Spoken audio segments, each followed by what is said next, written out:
The government tried to ban this album in 1995. It's Rob here, and I'm back with another episode of Unboxed. In this episode, we're taking it to the pound, the Dogg Pound. The Dogg Pound. And I'm talking about the 30th anniversary of Dog Food. And we're going to cut this pig open, so let's go. Come on.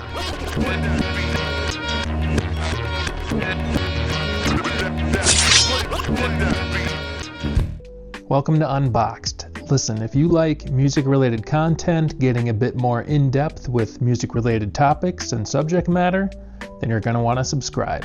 Hit the little bell for notifications, and leave a comment. Look, I do this just for the shits and gigs of it all, so I hope you take away something from my content.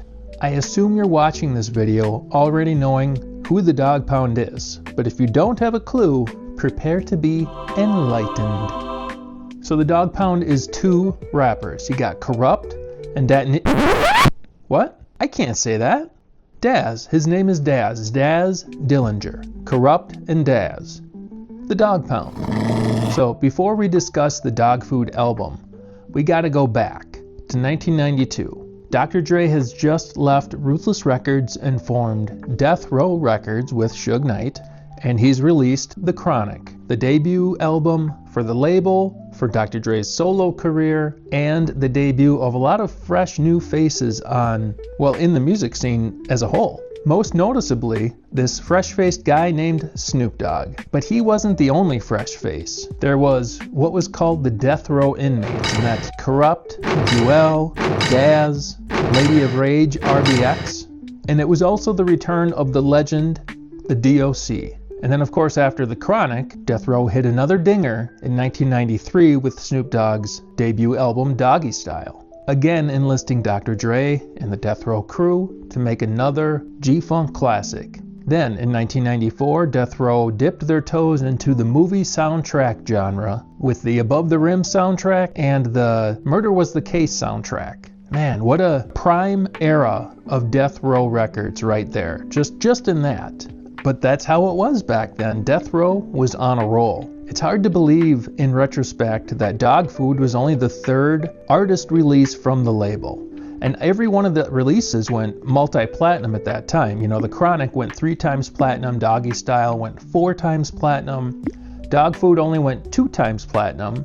But for two guys that don't really have that star quality like Dr. Dre and Snoop Dogg do, it's still really impressive. And I say that they don't have the star quality like Dre and Snoop, but that doesn't mean that they don't have talent, because when it comes to that, Kurupt was the best lyricist on Death Row, right next to Lady of Rage, in my opinion. But Kurupt just has this technical flow that is just timeless and unmatched.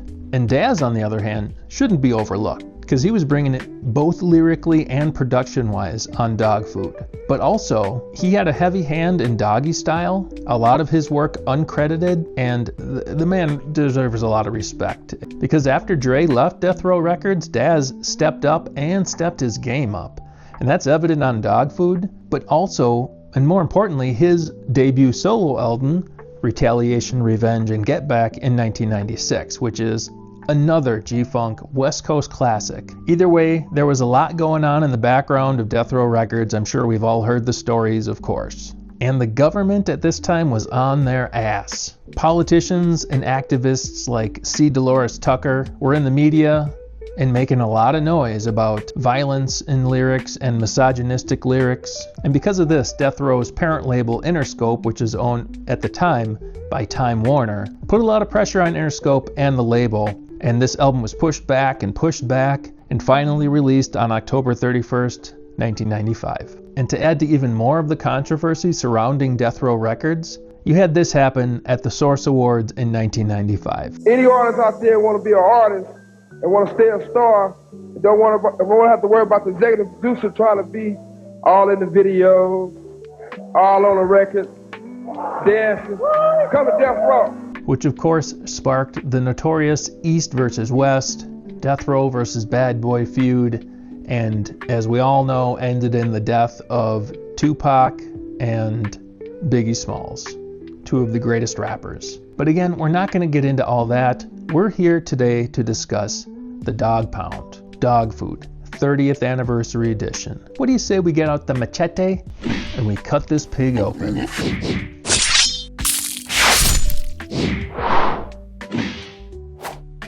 I always thought that this was kind of a cheesy album cover. Like the font used on the Dogg Pound logo was just kind of cheesy. Everything else is fine. Maybe it's just the font they chose that really kind of drew me away from it. But given all that, it might not be chronic, iconic, but the musical content of the album is what you need to be paying attention to. And of course, on the back, R.I.P. Joe Cool. Also did the Doggy Style album artwork. Did a lot of work for Death Row for various projects and Snoop and following projects. All right, we've got a gatefold. Got the classic Death Row Records logo here. Nice picture of Kurupt and Daz. Kind of a Death Row Last Supper type scenario going there. Track listing. Looks pretty true to the original. I'm assuming there isn't much different here, but let's take a look at the vinyl here. It's a nice solid blue. Disc 2, no inserts or anything here. Something to note on this 30-year anniversary edition of the album is here it says executive produced by Big Snoop Dogg. This used to say executive produced by Suge Knight and produced by Daz.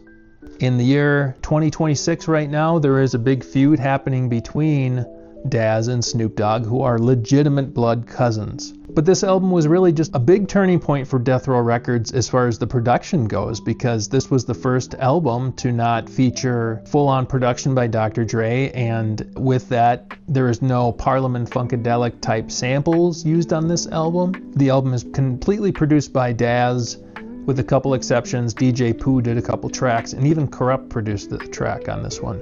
So in conclusion, I would give Dogg Food a solid 4 out of 5 machete rating. This is just a classic in a number of G-Funk West Coast classic albums, but it is fun to revisit this 30 plus years later. I mean, the Daz production is still top notch, and Kurupt kills it. All the features are great between Snoop Dogg, Nate Dogg, Michelle A, Trey D is on a track, Mr. Malik, Big Pimpin', and everyone else. But this was only the beginning of the Dogg Pound. I mean, they've released so many albums between this and now. And there has been rumors of a Dogg Food 2 album, which was supposed to come out in October of last year, but it never came out. I don't really know what the reasoning is or what happened to that, or if we'll ever see it. Given all that, we still have this album to go back and revisit, and of course all the other Dogg Pound albums. But hey, thanks for checking out the video. I appreciate you watching. Please be sure to subscribe, hit the bell for notifications, leave me a comment. What's your favorite track off of this album? And also, New York, New York. Is it a diss? Is it not? Let me know what you think. Thanks for watching. I'll see you in the next video.